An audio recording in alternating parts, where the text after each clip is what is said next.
How we doing, guys? With how successful your guys' run game has been in the last couple of years, is there a greater ceiling? Are there areas where you want to be better, or is it just a question of being better at what you're already good at? A little bit of both. I think there's definitely things we want to be better at. You're never going to look at the tape or go back through a season and say, God, we did that perfectly. We don't need to improve at all. I also think that other teams are going to do certain things to try to take that stuff away and make it harder on us. So we got to be ready to adapt and continue to, succeed in that area. I think that's going to be really important. What's your overall assessment of Thursday, the joint practice with Denver? How you guys perform? I love joint practice. I think it's a great opportunity for guys to go hard, protect the quarterback, but get as close as you can to a game. And you're not necessarily worried about what you're putting on tape or what you're showing or not showing, and you get some different matchups, some different fronts. Nice to hit a different color jersey every once in a while during training camp. I think there was a ton of really positives that came out of it. Sean Payton said after that practice that defending a really elite tight end can be harder than defending an elite wide receiver because of the matchup problems they create. For an offensive coordinator, as a play caller, what advantages does it give you to have an elite tight end compared to maybe an elite X receiver? It's probably an easier question for a defense coordinator to answer to some extent, but my feeling is any elite player gives me the freedom to make that player dynamic. I mean, that's ultimately the goal as an offensive coordinator. So when it's a tight end, certainly moving him around the formation, he's going to be involved in the run game. He's going to create some different personnel mismatches. But I don't feel any different if it's an elite runner, an elite offensive lineman, an elite receiver, always looking for elite players that can affect the game. Speaking of tight ends, with a guy like Tip, obviously he's not going to wow anybody with his receiving stats and that kind of thing. He may disagree with that. I'm curious, like, for an offensive coordinator, like, how do you look at a guy like that who's going to have? I mean, there are tangible things he does, but maybe not very evident to those of us who are watching from the outside. So, how do you kind of see how you look at him and how valuable somebody like that? I think the value is immense in terms of what we ask him to do, in terms of what it allows our offense to do. To the earlier question, there's an elite player, there's different role, whether that's catching passes, statistics, all those different things. He might not be the first pick on a fantasy team, but on an NFL football team when we're trying to win games, his ability in that role is extremely important.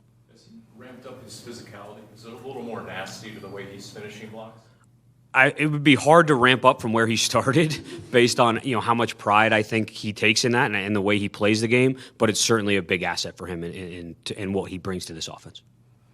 You talked about the joint practices and the value of it. Can it almost serve as an extra preseason game when you look at what you get at it from a competitive standpoint and an evaluation standpoint? Absolutely. In a lot of ways, it's more than a preseason game. You get more reps, you get different situations. You can dictate some of the situations that may not come up in a preseason game, like a 2-minute drive or a 4-minute drive or a move the ball. So you can pick certain down and distances in certain areas on the field that you can't necessarily force in a preseason game based on the flow of the game. Tougher or easier facing a defense like that? I mean, there were teams statistically that was at the top of the league. Expectations are high this year. Is it tough to evaluate or easier when it's that tough of a matchup? In terms of evaluating our performance, I think it gives you a different perspective on something. When you're going against your team, you're going against the same looks, the same people, a lot of the same plays. There's an ability level and a competition going on, but there's also the familiarity of like, wait, we've seen that play 15 times or that coverage 18 times or that person. So when you get the reality of what it's like on game day where you haven't necessarily had a ton of time against those guys on the field, against that scheme, against those individuals, I do think it's a great evaluation tool.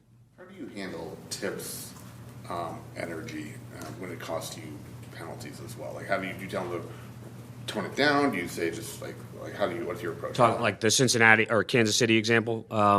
I think the big thing is just making sure he's aware of the rules. Like, I think that's my job to educate him, and in that case, I hadn't done that to the proper level. I'm never going to take away his nastiness or the physicality that he plays the game with. I think it's my job to make sure he's aware of what's legal and what's illegal, and that we want to play within the rules. But other than that, I don't want to take any of that away. What have you seen from Kyler and Lars' connection and the development of their connection in year two?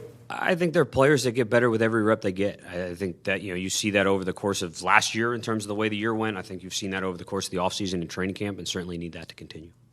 You talked about the run game. When the run game is effective as it has been, how valuable is that for the passing game, whether it's Marvin Harrison or the tight end? Huge. A big part of what we try to do on base downs is make ourselves multiple and difficult to defend. And I know that's a phrase we use a lot, but that indecision from a defensive play caller or a defensive player's mind on, is it a run, is it an action, is it a pass, I think certainly makes us difficult to defend. With Kyler and Marv, we've still seen, whether in the joint practice or in training camp, a good number of incompletions with that connection. What gives you the confidence that that's not an issue? If we ever complete 100%, I will be blown away. That is a fact. But I think it's just, I think both of their confidence in those interactions and knowing when they have the one-on-one, where to put the ball, going to make some of those plays in critical situations, which I think we've seen time and time again. So I think it's the confidence that they show in each other, and we feel that as well as coaches. Josh Fryer's gotten a good amount of reps. What have you seen in his game of some of his strengths he could bring to that room? I think it's a lot of what we talk about in the room as a whole. I think you see the nastiness and the effort and the energy, and then the other part of that position is the mental attitude and understanding what's coming and how to communicate and how to survive certain reps. I think he's done a really nice job of that, and I need that to continue, but really pleased with where he's at. You guys have asked John Gaines to play like 4 positions, including fullback at times. I mean, what have you seen from him going into year 3, and how valuable is a versatile guy like him on the offense? One of the biggest things in the offense is being able to think and play multiple positions and have multiple roles. Especially when you're up on game day, you don't know exactly what that role may be or how it can affect the offense. So having those type of guys is huge for our offense, and certainly he's a big part of that. He can play fullback, he can play center, he can play guard, he can move around the formation as needed, which has been great. Certainly like to see him out there in all those roles. What are some of the big questions you'd still love to get an answer to in this final preseason game? For example, O-line depth, maybe the back end of the receiver room. What are some of the things you're really looking at? I think there's always different areas. In a lot of ways, you got a lot of guys competing to make this roster, and that's true in every preseason game we play, and it's no bigger than the last one. So there's going to be some guys that get opportunities to carry the ball, to block and win one-on-ones outside, to operate at the quarterback position. All of those things are going to get evaluated and factor into who makes this roster.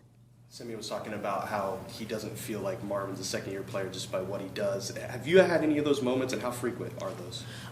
I think we felt that when he got here. I think just the way he approaches the game, the way he goes about his job, the questions he asks, the way that he learns, unique partially because of his background, but I think a lot of it's who he is and how hard he works. You don't feel that very often. He feels like a vet pretty consistently.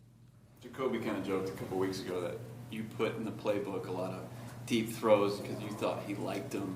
Is that something that is true, or is his assumption correct there? And what have you seen for Jacoby?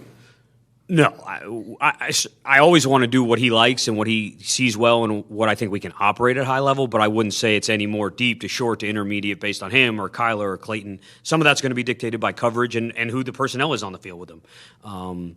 But no, I think overall he's done a really nice job. He's learned the offense. Obviously, he's been in it a little bit before, but he's picked up some of the nuance, and he's really, I think, engaged with the other teammates and really positive member of the offense. How much does it help you guys, you and Izzy, that in the quarterback's room that he has so much experience when your scheme and your offense? Huge. I think not only in this system, but in the league as a whole. He's been in other systems, so he brings a perspective where he can say, hey, this is something I've done somewhere else, or have we thought about it this way? Are we sure that's what we want to do?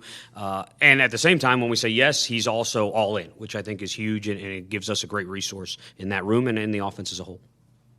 Jonathan talks a lot about limiting explosive plays on the defensive side. On the offensive side, you guys created a lot through the run game last year, maybe not so many through the passing game. Is that an important number for you? Do you judge yourself by the number of explosive plays you're creating? We do, only in that it produces points. If you look at the majority of scoring drives in the NFL, a good portion of them contain some version of an explosive play. Not all of them, but a lot of them. So it's a measure that we look at because it affects that, and it's something we always want to make sure that's at the forefront of our mind in terms of the way we scheme both the run and the pass game. When you go back to the beginning of camp to now, the progress of Isaiah Adams, what has he shown you? How regular season ready do you consider him? Very. I think we talked about it a little bit earlier in the room. The confidence and the decisiveness that he's playing with at the position, I think, is really important. You see that in year 2 and just kind of the way he's handling himself in and out of the meeting room, on the field, on the sideline, in between series. So really pleased with that. It's 3rd and 1, like 4th and 1. Is there a certain O-lineman you'd love to have the ability to run behind? That guy. All of them. I think if we're going to have the right attitude in that room, I think they all want the ball behind them. I think they want to make sure that ball's handed off because that's what they take pride in, moving that line of scrimmage, and I think they've done a really nice job of that in those situations. Overall, how do you kind of assess how that offensive line has been through the past month? Good. I think certainly there, we talk about it a lot. Attitude, execution, right? Those are things that we really emphasize that we're always going to try to evaluate and make sure we're doing it at a high level. I think they've done that. Certainly need that to continue. One of the things JG always talks about, we also can't be happy with where we're at. We got to constantly improve day in and day out. We got 2 weeks to get better here in training camp and then moving into week 1. And I sure as, hell hope we're better in week 9 than we are in week 1 and moving on from there. So pleased with where we're at, but not complacent.